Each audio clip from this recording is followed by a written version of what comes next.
recorded after the three-day process, ending in 12 incumbents retaining their chairmanship positions. In business, we explain to you why locally produced items are still the main drivers of inflation in Ghana and not imported items.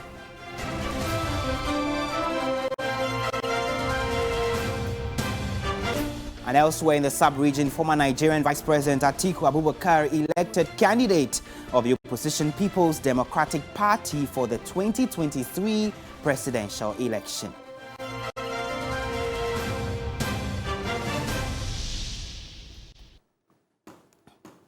Thank you for joining us from wherever you are. Remember, we're live on DSTV 279 across all our social media platforms, CV3 Ghana, and it's not too late to download the 3 News app and watch us on the go. Let's begin from here.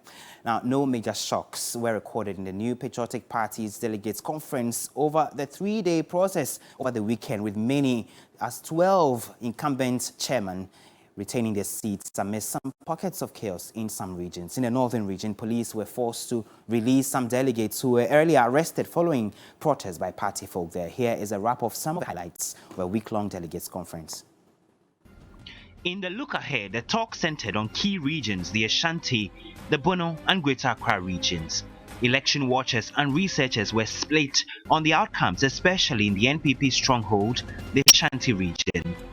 But after the 3-day National Delegates Conference, firebrand Bernard Nchibwesiako, alias Chairman Wuntumi, was re-elected. NDC, you cannot stop us. You can spread the scandalous name about MPP. You can bring fake news. But winning the 2024 elections, is movement. It is a movement. It is a movement. It is a movement. It's stronger than apartheid. In the Greater Accra region, incumbent Divine Otua Gohum secured re-election by a whisker.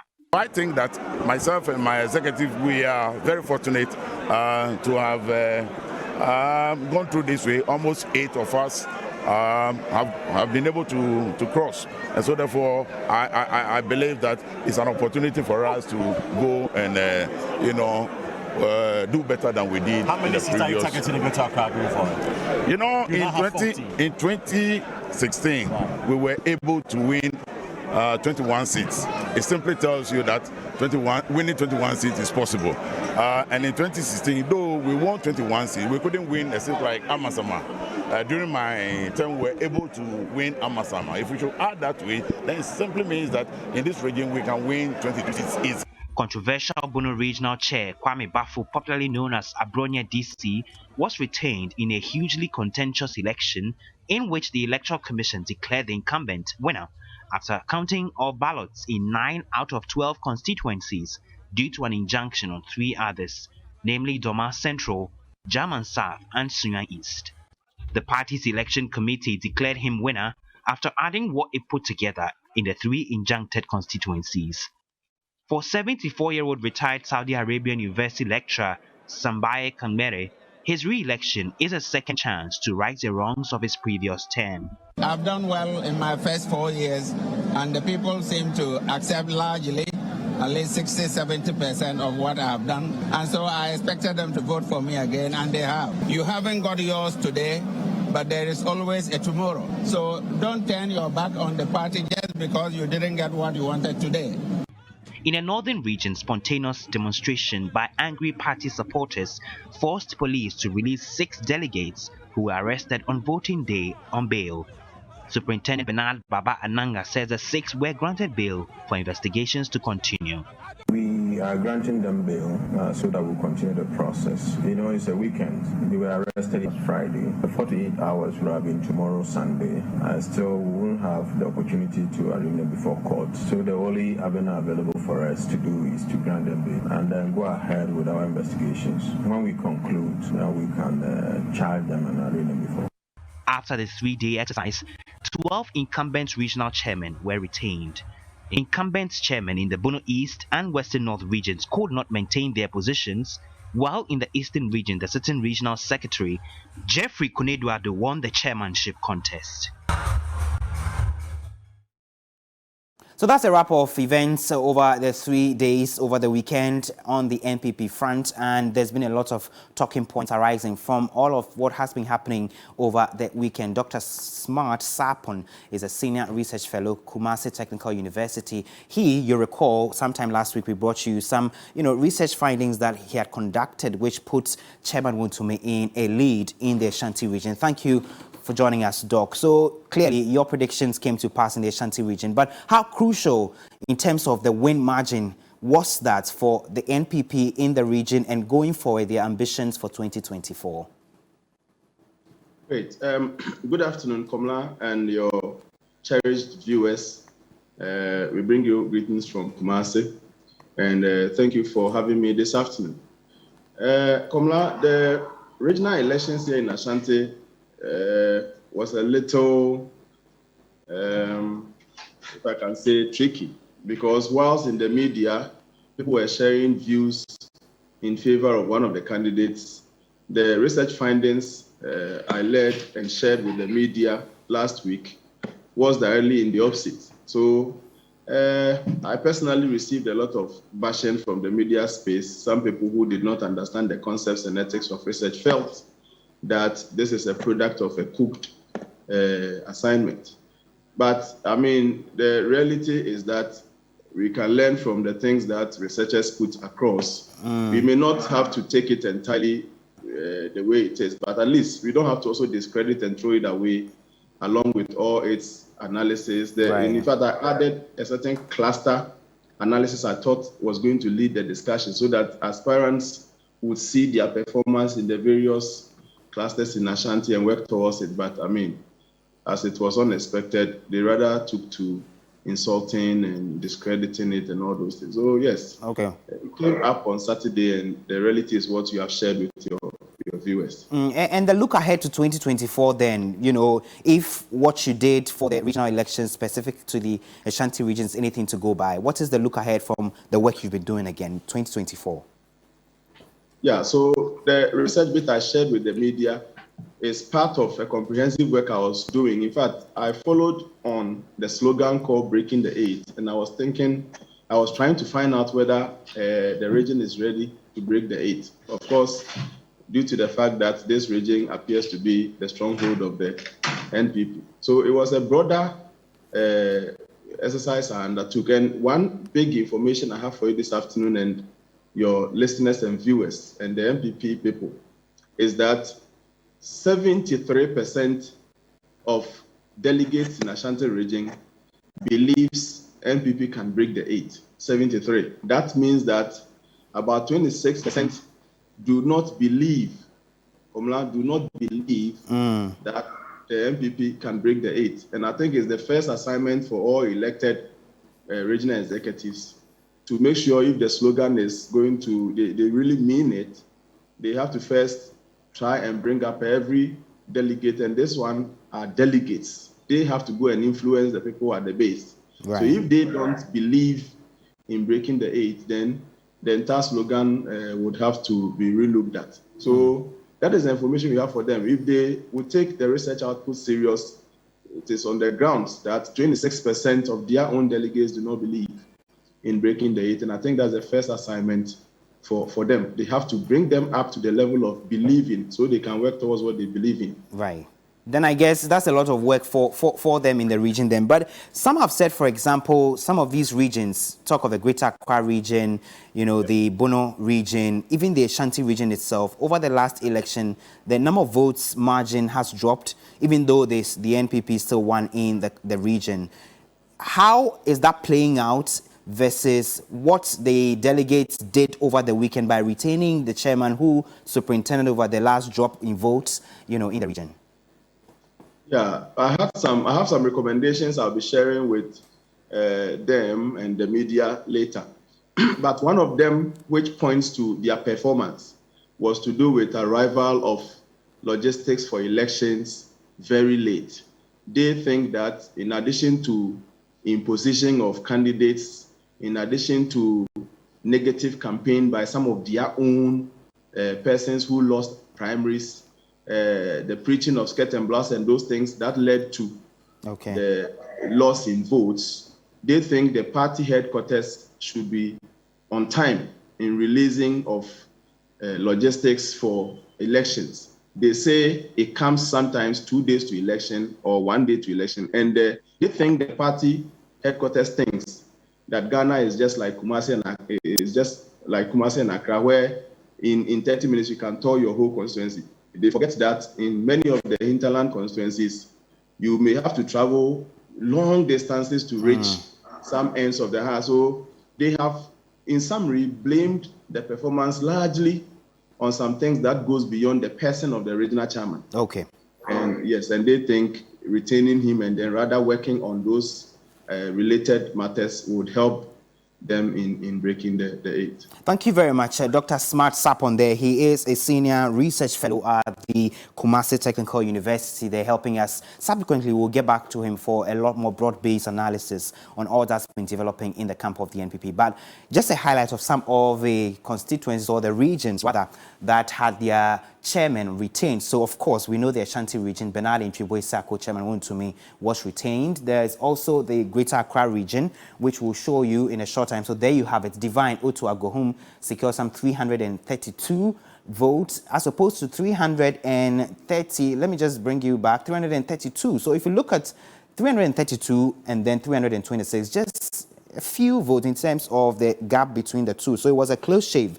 And you heard there in his soundbite, he says it was actually a close shave for him. And then we bring you the Eastern region, which had the General Secretary, who is Jeffrey Koneduado, rising to contest in the position of a chairman because the chairman decided not to, contest for the position. He secured 424. So those are some of the highlights from the NPP's regional elections, which happened over the weekend, as you have it. Now, remember, you want to stay with us here. We're bringing you all the fallout in terms of the build-up to election 2024 and how these chairmen who have been retained, 12 of them, will be implying or implicating their parties in terms of their vote fortunes going forward.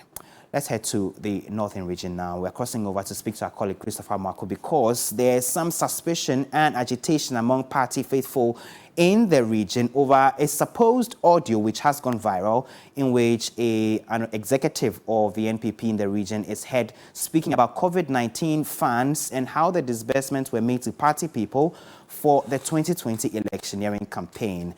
Let's join Christopher Marco. He's been doing a lot of digging and speaking to sources within the party. Christopher, thank you for joining us. So I know this is a very contentious issue where Madame Tete is heard saying all the things she's heard saying, in the tape regarding amounts of money, 50,000 in certain instances, 10,000 cedis of COVID-19 funds to party people for the campaign. You have been doing a lot of digging in the region. What can you report? Yes, so Komla, I have followed up on the supposed audio that the former second vice chairperson of the NPP in the Northern region as well. She also doubles as the 2020 parliamentary candidate for the Sagnargo constituency in the Tamale enclave. And according to the audio, what she sought to say was that there has been a lot of bashing on her because she has not been active in party activities and some allegations of squandering some funds, and which she intended to clarify, which has to do with she receiving 50,000 Ghana cedis as a parliamentary candidate and 50,000 Ghana cedis as a regional executive, and some constituency executives receiving 10,000, 20,000, which she sought to clarify. Now, Kamala, I have been engaging party executives, that is regional executives of the New Patriotic Party, and what they are telling me is that she is the one making the allegations, and for that matter, if we need any proof of those allegations, we'll have to contact her in person. Now, party faithfuls are also saying that, well, the issue of COVID funds is a very big issue because that is what the NDC is using against them. And for that matter, if she is making these allegations as one, a parliamentary candidate in the previous election, and two, as a former regional executive, then it means that she will have to be probed. And they are calling for a probe in the allegation because it will have an effect on their breaking the 8 mantra. So it's better to investigate one person than to allow the party go down. And another issue is that they are saying that the party did not treat the woman fairly. That is according to them. So if the woman is saying that, she's saying all those things born out of anger, because you know that the Statistical constituency has never pulled up to 10,000 votes. But this woman has been able to stretch the votes up to 26,000 in the 2020 general election. And for that matter, they feel that she ought to have been compensated with a position. And once she's not given any position, probably that could account for her anger and coming out to say all those things. And she also, I'm told, has some issues with the previous regional executive board, which she served as the second vice chairperson. So some of these things are the comments coming from the MPP members in the region, and that the ultimate is that the allegations can have a bearing on the 2024 general elections in the region. And for that matter, it's better they investigate the matter now than leave it in the party as a party issue. Okay, before I let you go, Chris, has there been any word from Madame Felicia herself? I know we've been making frantic efforts to get to her for her side of, the conversation on this matter. Has that been successful? It's not successful, Komla. It's very difficult to have access to her, especially when this audio is in circulation. But we are trying so hard to get in contact with her and also verify this particular audio from her, if actually that is her voice in the audio. But party faithfuls who know her voice and are beginning to testify that that is the voice of the Sagnarigu 2020 MPP parliamentary candidate, Madam Felicia Tete. Christopher Marco, our Northern and Savannah region correspondent, they're bringing us those details on this subject. Trust that this is a subject we'll keep an eye on, because you know that the conversation around COVID-19 disbursement and the funds has been a huge and controversial issue in the last 1 year. In fact, only last week, Speaker of Parliament had cause to invite Finance Minister Ken Ofori-Atta to come to the House and explain how the disbursement of the COVID-19 funds were done. And so trust that we'll keep an eye on this subject, and the implications thereof will bring that to you if you stay with us. Now, former Nigerian Vice President Atiku Abubakar has been elected as the candidate of the opposition People's Democratic Party for the 2023 presidential election. Now, he polled 371 votes ahead of his closest challenger, Governor Nyesom Wike, who polled 237 votes. And former Senate President Bukala Saraki got 70 votes. Now, Atiku's chances of winning the primary were boosted minutes before voting commenced at the Mashood Abiola Stadium, Abuja, after Sokoto State Governor Aminu Tambuwal withdrew from the contest and endorsed the former vice president. Now, Atiku was the candidate of a PDP in the 2019 elections won by President Muhammadu Buhari. His main rival in the 2023 election would be known when the ruling All Progressive Congress APC picks its candidate sometime next week.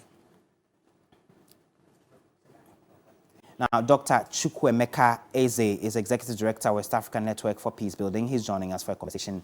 Thank you for joining us. So now we have Atiku Abubakar back in this race. From your, observation and workings on the continent, how would this play out in Nigerian politics? Very interesting. Interesting days ahead. The opposition party, the main opposition party, the People's Democratic Party, enshrined in its constitution rotational presidency, which means between the North and the South because of the ethnic tension and also religious tension in Nigeria. But they've jettisoned that and now handed over the flag bearer to Atiku Abubakar, who is from the Northeast.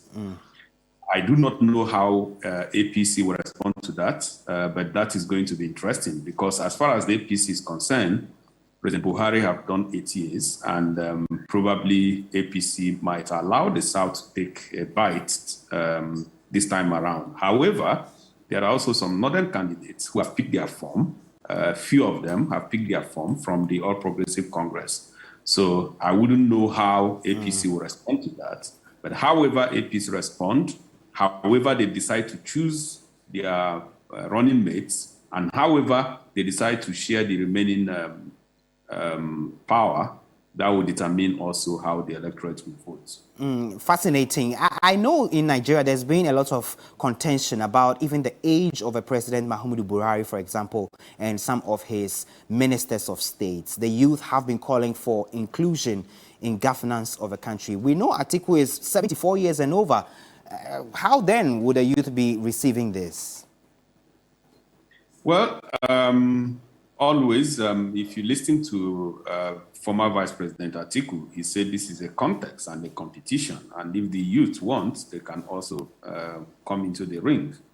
However, there is a movement across the country behind former Governor P2P, who is indeed making waves amongst the younger generation because of what he is known for and what he stands for, which is a lot of political capital and integrity. So P2B left PDP and now gone to Labour Party. There is every indication that he might be handed over the ticket to be the flag bearer for Labour Party, and that Labour is willing to mobilize around him, even though Labour does not have grassroots party machineries, as it were. But they are saying that they are going to use the Labour force and the Labour platform to mobilize for P2P. So that's on one area. Then, of course, the other area is also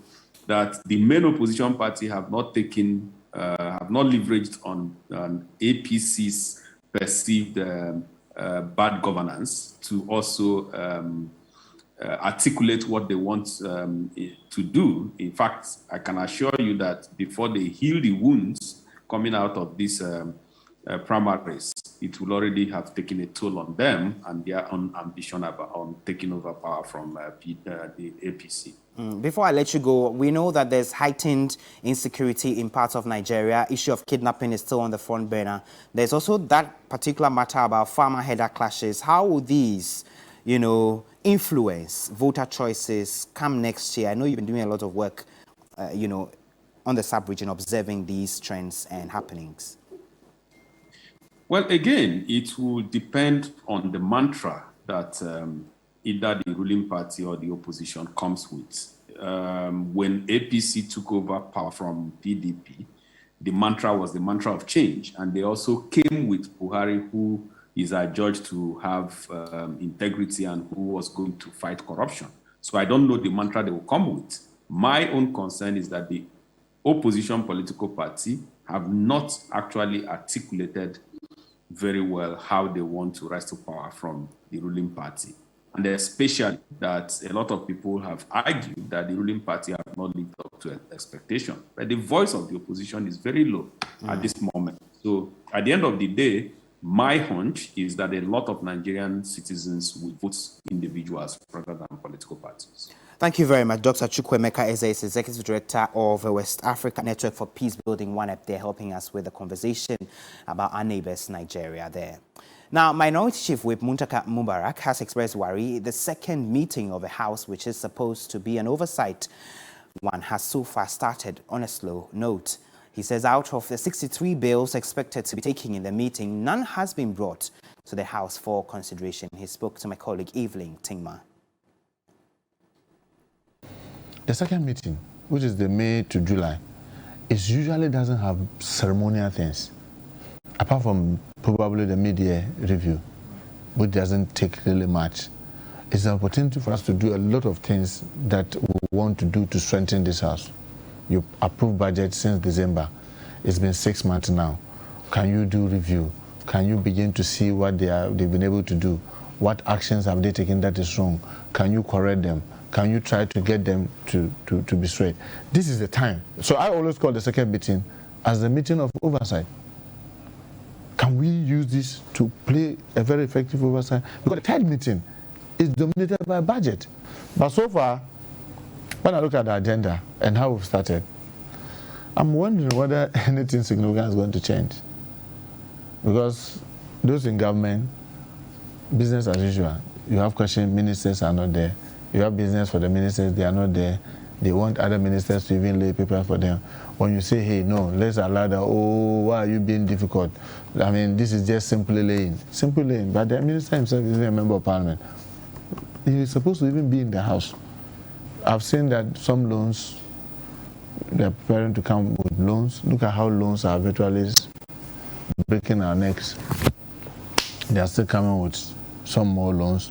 This meeting, we may not expect much from government, but you see, one of the things about them is that you can't predict them. They will wait till a week or two to rise in.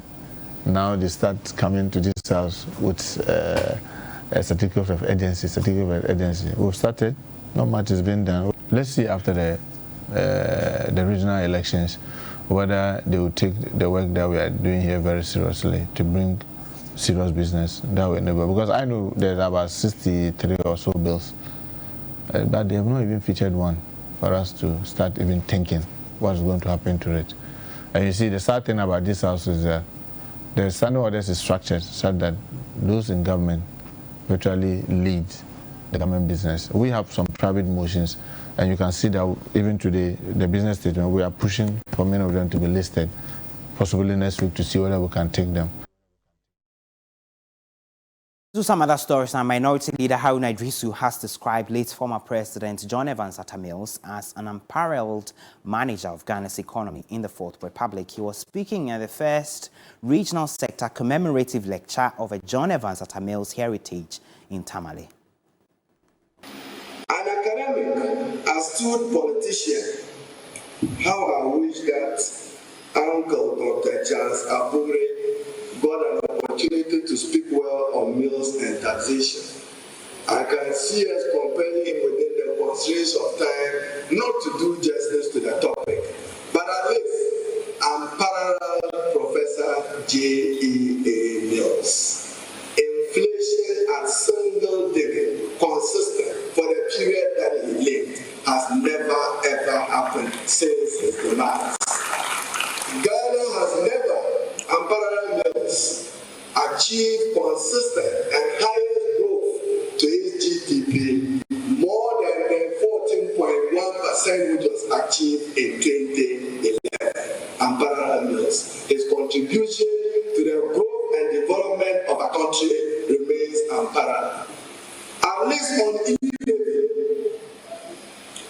on E-level, Professor Mills, as astute academic on taxation, will never ever have introduced a tax pregnant with double taxation and unconstitutionality in it. This is the first tax that Ghanaians are praying and working to avoid. So avoidance of tax has become a practice rather than a rare thing to do. He simply will not have ever introduced it. Let's do some education now. An education think tank, Institute for Education Studies, is accusing the Ministry of Education of sidelining the Ghana Education Service in its routine activities. The institute, in a press statement issued by its Executive Director, Peter Partey-Anti, argued the ministry's continuous action is rendering the Ghana Education Service ineffective. The concern by the think tank follows a recent memo written to the Education Minister by the Director General of the Education Service, demanding some details on the World Bank training purported to have been conducted for some teachers. The development, if not checked according to IFES, could have drastic impact on Ghana's education sector. Peter Partey-Anti is joining us. He's Executive Director of IFES. Thank you, Peter, for joining us. We know this is coming on the back of all the development, that has been brewing since last week between the ministry and the GES on the Gallup, project and many others. But beyond just this recent incident, has there been any, antecedents that you recall which is necessitating your release, calling for collaboration between the two?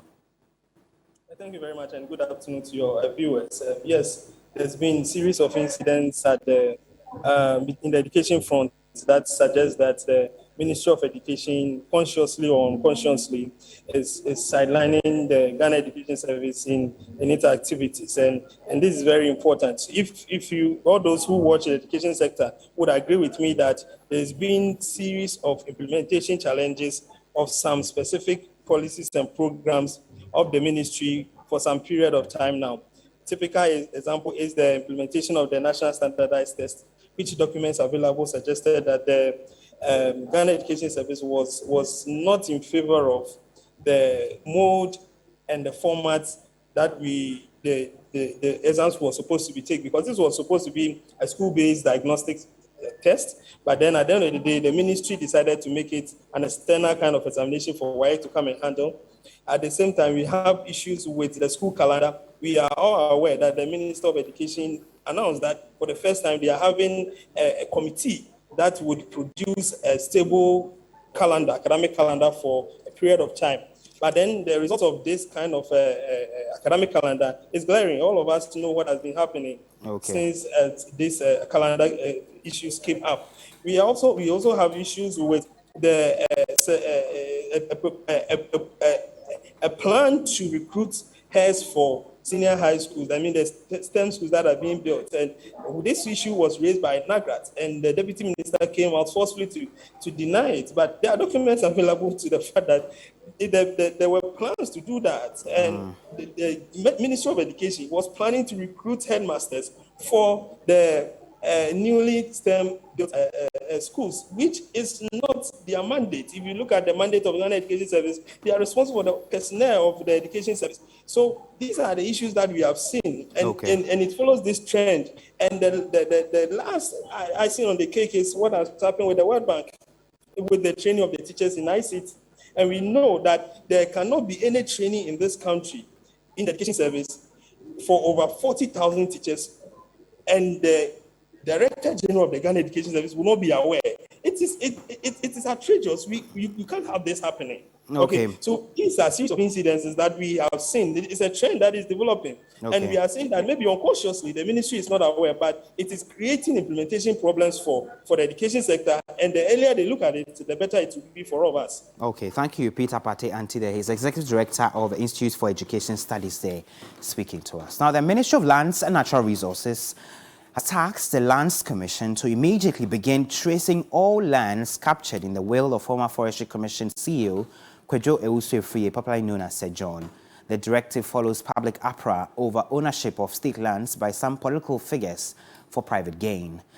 Now, we know that reports were rife sometime last week that the late former General Secretary of the NPP, who was also the former CEO of the Forestry Commission, owned portions of the Achimota Forest Reserve land, which he has willed to some family members. Many have since called for a bipartisan probe into the allegations, with the Special Prosecutor and Straj taking keen interest in the matter. Well, the Lands Ministry, contrary to earlier decision to inaugurate a committee of inquiry to investigate the matter, has deferred that responsibility to the Lands Commission to trace all the lands captured in the will of Sir John.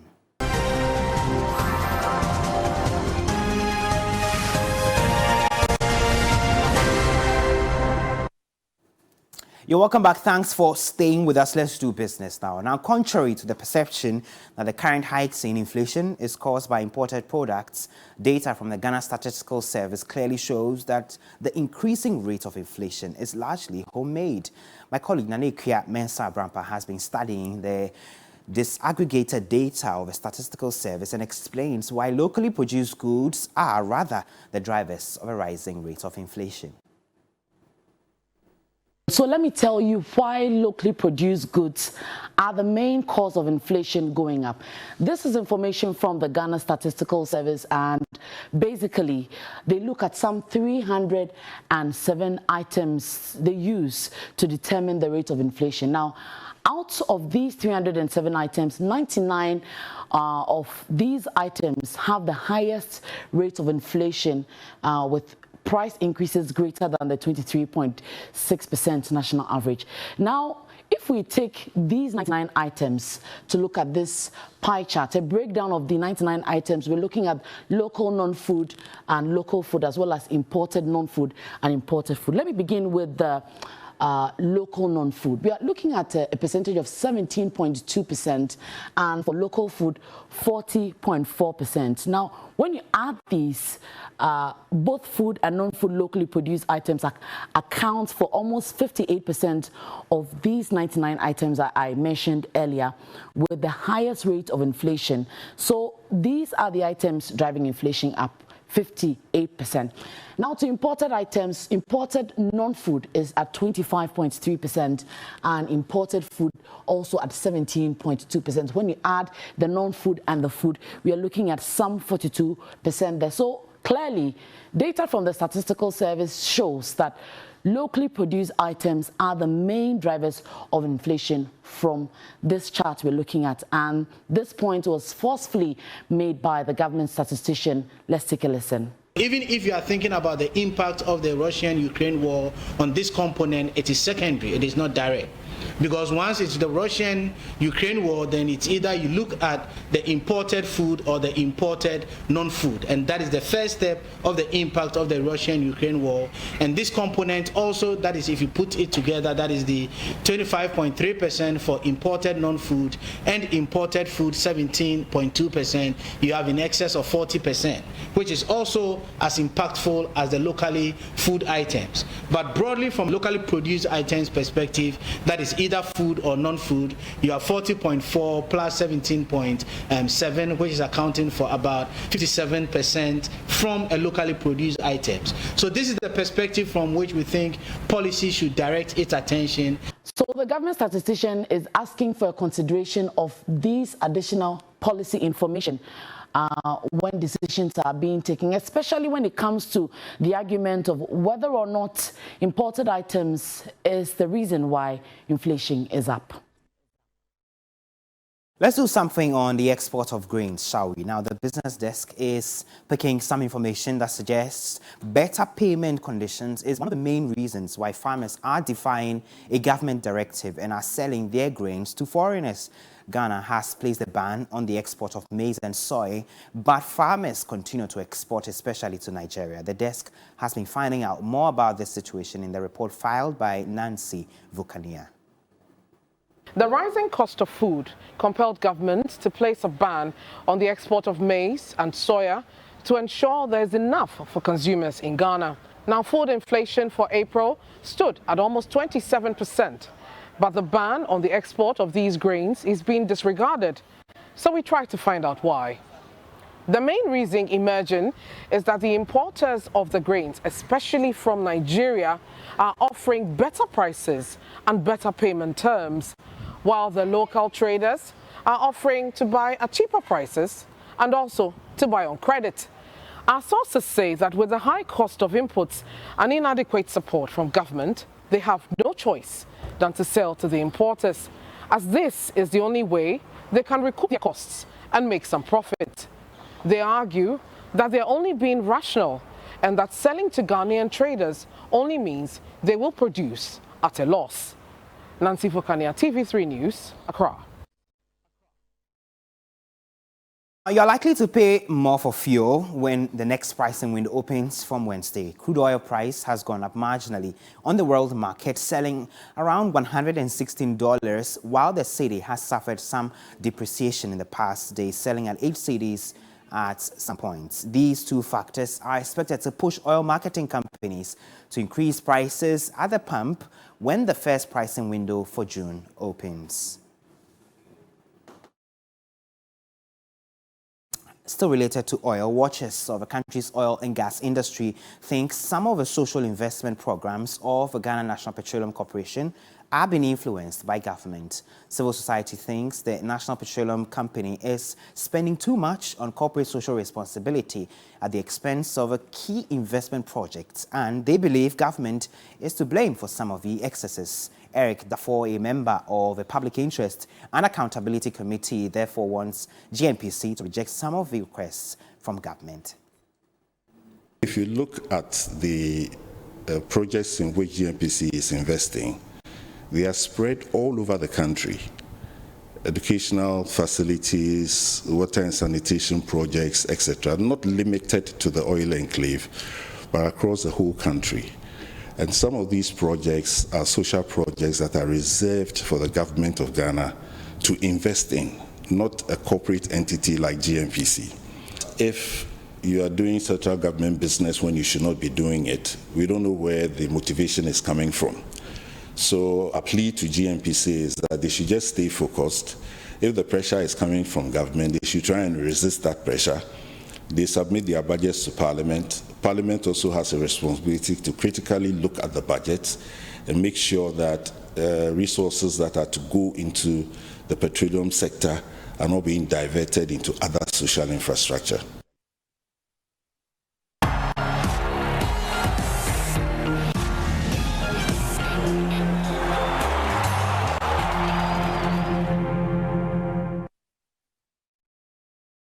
Good afternoon. It's time for sports on MiddayLive. My name is Kelvin Oswans. Starting from swimming, the Ghana swimming national team have racked up 29 medals at the Ghana Zone 2 Swimming and Open Water Championship in Dakar, Senegal.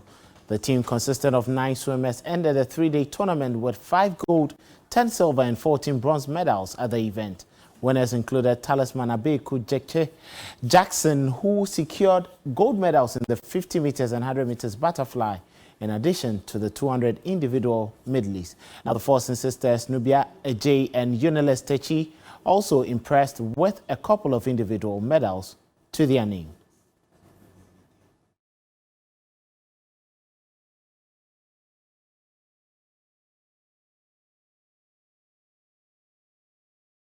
Now to football, and Asante Kotoko continued their march towards a 25th Ghana Premier League title as goals by Andrew Kwajo and Frank Mbela Ituga earned them a 2-0 win at Mediama on Sunday. Apel scored the first goal after 23 minutes and Ituga rounded up the goalkeeper and fired into the top corner on the stroke of halftime to give Kotoko their first victory over Mediama in Takwa since 2014. The victory means Kotoko have 59 points and hold a 9-point lead at the top over closest rivals Bichim United and Mediama. Fourth place Hartlepool trail Kotoko by 12 points. Coach Prosper Nate remains hopeful for the title and calls for more support. I told them this was a time we needed them most, and I think my interview got into their minds, and they were here. When a team loses, you don't leave the team. That is when the team needs you most, and that's only today.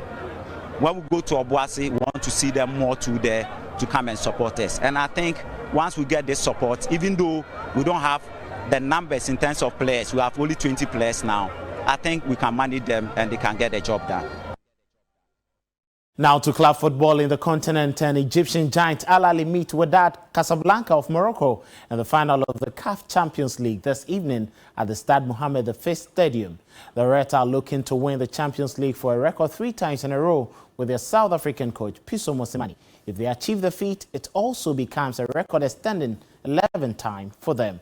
Pitso Mosimane is the head coach for holders Al Ahly. We will play the cup final where it's supposed to be played. And the cup final is here, and we are here. So if you want to look for other things outside, it's not going to be good for your preparations. So we prepare for the match and try and play the match on the pitch in the 90 minutes. Yes, it does not mean that the external factors don't play a role. So game is at 7 p.m. in Casablanca. Now to the chaos at the Champions League final last Saturday, and France Sports Minister said fans without tickets caused initial crowd problems at the Champions League final in Paris. Despite strong criticism of the event policing on Saturday, Amélie Oudéa-Castéra has blamed a mass gathering of supporters with fake tickets for the chaos at the stadium. She, however, insists that those with genuine tickets would have a refund. Where exactly they came from and how they arrived at the stadium. These are difficulties. We are extremely sorry for all the people whose experience have been wasted all that evening, for the people that had bought tickets and were unable to attend the match. This is why we have asked the UEFA to really work on a compensation system for those people, 2,700, including British people, so that they get a compensation. Now we know we have a number of things to optimize on our side, on the way we generalize ticketing, electronic ticketing, the way we prevent the frauds, the way we manage the flows of people.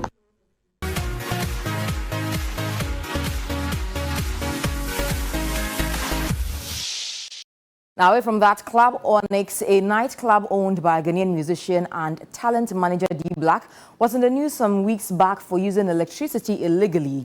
The club was disconnected by the National Task Force of the Electricity Company of Ghana and subsequently fined an amount of 480,000 Ghana cedis.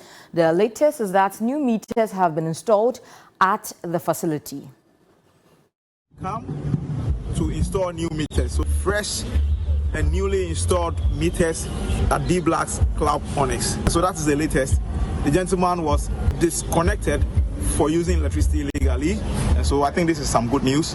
The men are busily fixing electricity meters, new meters. And that's it for entertainment. I'm Anita Ikuyakufu. Have a good afternoon. Methodist Church in Nigeria, Samuel Kanu, was kidnapped on Sunday in Abia State, southeast Nigeria, alongside two other clerics. Police in the state say a manhunt has been mounted to rescue the priest.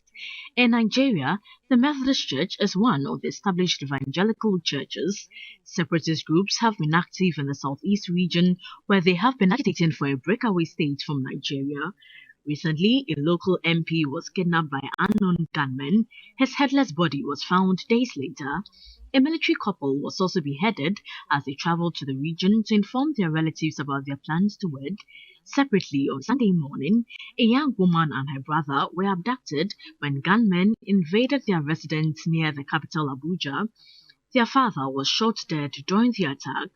There has been a resurgence of attacks by armed gangs, including jihadist militant groups, as Nigeria prepares for a general election next year. A new UK visa scheme that is designed to attract the brightest and best graduates from the world over does not include any African universities on its list of institutions where those degree holders can come from. This has led to some complaints that African talent is being excluded, though Africans who have attended the listed universities will be able to apply. The UK scheme will be available to alumni of the top non-UK universities who graduated in the past 5 years. Graduates will be eligible regardless of where they were born and will not need a job offer in order to apply. But the way the list of top global universities has been drawn up has meant that not a single African tertiary institution is listed. To qualify, a person must have attended a university that appeared in the top 50 of at least 2 of the Times Higher Education World University Rankings. So that's our show for this afternoon. It came to you live from a news hub here at Adisawe Kanda in Accra. If you log on to 3news.com, as always, you find a lot more stories, including updates on those we brought you here on the show this afternoon. I am Komla Adam. For myself, the rest of the team, thank you for watching, but keep with us here on TV3 because we are the first in news, best in entertainment. You can find me and some of the team on social media. Good afternoon.